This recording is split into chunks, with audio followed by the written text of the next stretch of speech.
Chairman, and for holding today's markup. I think this is something that is a continuation of our previous hearing. I think it's going to be a lot of discussion today, a lot of hopeful amendments. There's going to be a lot of discussion on what actually works and what actually is simply for show.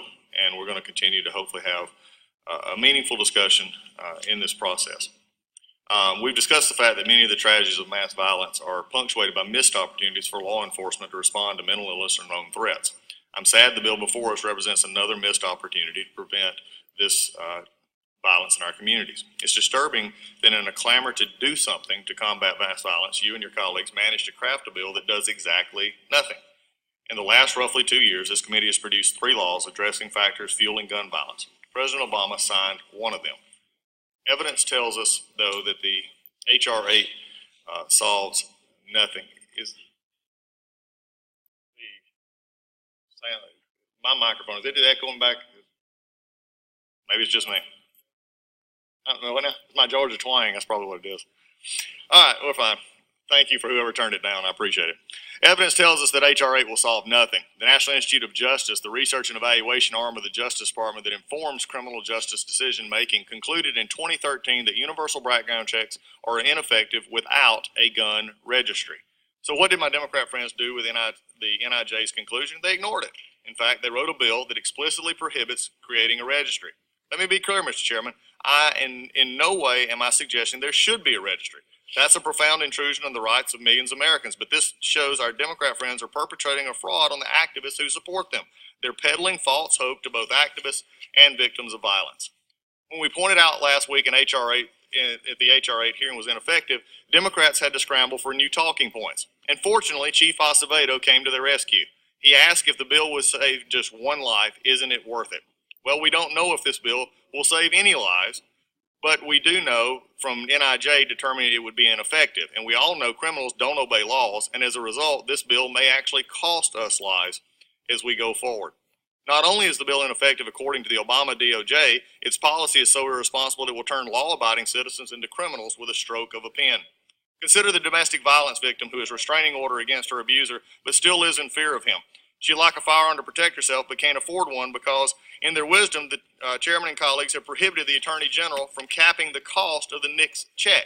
If you happen to live here in Washington, D.C., that cost is $125. For many people, that means choosing between putting food on the table or protecting themselves from dangerous people.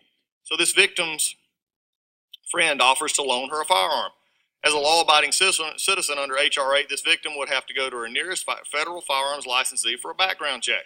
Otherwise, she'll be a criminal. Because she lives in North Dakota, the nearest FFL is 4 hours away while her abuser lives just down the road. There aren't choices. These aren't choices people, and particularly victims, should be forced to make. Yet that's the choice our Democrat colleagues will be forcing upon numerous victims like the young lady Savannah we heard from last week. They'd rather leave people vulnerable to victimization than write a law that could possibly work. But that's only the beginning of the fatal flaws in H.R. 8. If a police officer sells his rifle to a fellow officer without running to the FFL first for a background check, they'd both be criminals. Likewise, if a stepsister gives a firearm to her stepbrother without running to a local FFL first, they would be criminals. There are countless lawful firearm transfers occurring on a regular basis between law-abiding citizens, none of which lead to crime.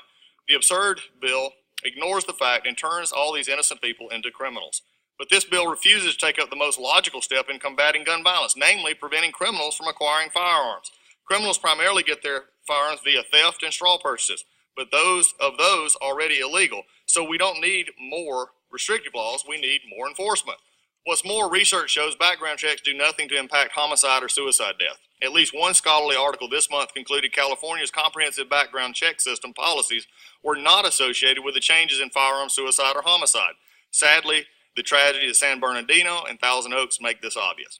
This bill would do nothing to address what my colleagues would agree are the key dimensions of mass violence, mental illness, and a culture desensitized to violence.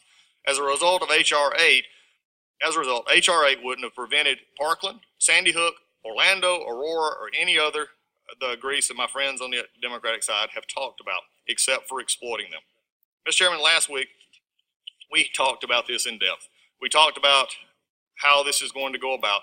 It is nothing short of a misnomer to say this would at first correct the ills that is being tried here. I commend the effort, The effort, though, however, comes up short. And despite its title, this bill is anything really from bipartisan. There are bipartisan solutions on the table, but this isn't one of them. And I would urge my colleagues to oppose this misguided legislation. And with that, I yield back.